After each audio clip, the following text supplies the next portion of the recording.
আজকে হচ্ছে সৌরভের জন্মদিন, আর জন্মদিনের সকালবেলা আমরা চলে এসেছি ব্রেকফাস্ট করতে। Yes. আর আজকে কিন্তু স্পেশালি মানে যেহেতু সৌরভের জন্মদিন, সেই কারণে আমি এত কিছু রান্না করেছি, তাও আবার নিজের হাতে। তুই এটা একটু কি রে, তুই রান্না করেছিস? হ্যাঁ, এগুলো যত তুই খাবার দেখছিস সমস্ত কিছু আমি করেছি। এখানে আছে পোয়া, তরকারি, কি লুচি, আছে এখানে, কি আছে? পোয়া, পোয়া।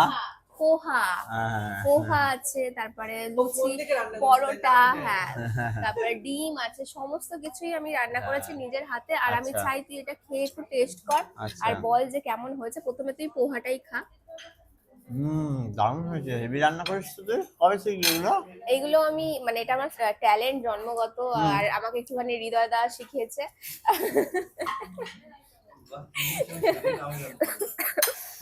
হৃদয়দার থেকে পেয়েছি ট্যালেন্টটা, মানে একটুখানি, বাকিটা নিজের।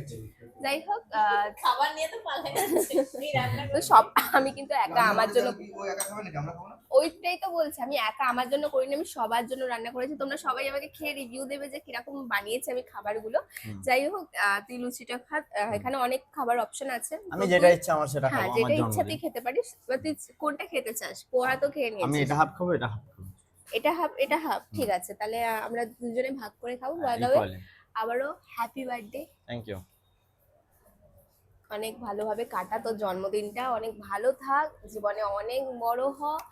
আর এটুকুই। ধন্যবাদ। চলো আমি ওগুলো খেয়ে নিই।